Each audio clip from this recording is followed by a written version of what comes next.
ৰূপাই শান্তিপুৰ নবোদয় যুৱ সংঘৰে আয়োজন কৰা ভোগালী মেলা কিছু দৃশ্যাংশ মোৰ মোবাইলৰ কেমেৰাত ধৰি ৰাখিছিলোঁ। অকণমান সময় আপোনালোকক আমোদজনকভাৱে দেখাবলৈ বিচাৰিছোঁ। এয়া প্ৰায় 20ৰ পৰা 25 বছৰ পাছত আমাৰ ডুমডুমা অঞ্চলৰ ৰূপাই চাইডিং শান্তিপুৰলৈ মেলাখন আহিছে।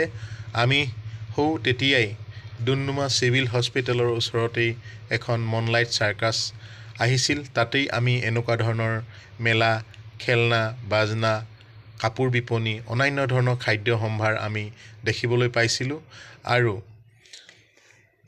ইমান দিনৰ মূৰত এয়া ৰূপাই শান্তিপুৰ নবোদয় যুৱ সংঘই ভোগালী মেলা আয়োজন কৰিছে অতি সুন্দৰভাৱে।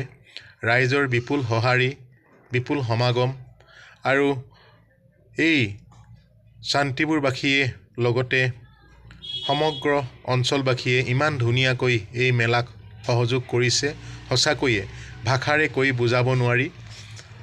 আচলতে সকলোৱে এই মেলাখন পাই বহুত ভাল পাইছে। মই কৈছোঁৱেই যে 20ৰ পৰা 25 বছৰ মূৰত এনেকুৱা ধৰণৰ আনন্দ মেলা পাইছে আহল বহল ঠাইত। গতিকে সকলোৱে আনন্দত আত্মহাৰা হৈ পৰিছে। আৰু ইফালে প্ৰগ্ৰাম হৈ আছে, এয়া নয়ন নীলিম আহিছে দেখিছেনে।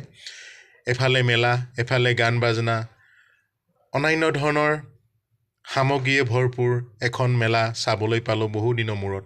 সঁচাকৈয়ে ৰূপাই শান্তিপুৰ নবোদয় যুৱ সংঘক আমি ধন্যবাদ জনাবই লাগিব, যিহেতুকে তেওঁলোকে ইমান ধুনীয়া এখন আনন্দ মেলা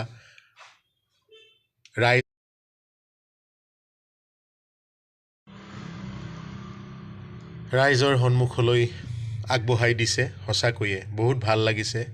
আৰু ইয়াতেই এই মেলাই সঁচাকৈয়ে এটা সমন্বয়ৰ প্ৰতীক। জাতি জনগোষ্ঠীৰ খাদ্য সম্ভাৰতে লগতে লোক সংস্কৃতিয়ে ভৰপূৰ এটা আনন্দ মেলা উপভোগ কৰিবলৈ পাই সঁচাকৈয়ে আমাৰ কাকপথাৰ দিয়াকৰ পৰা আদি কৰি ঢলা তালাপৰ পৰা আদি কৰি মাকুম হাবজানৰ পৰা আৰু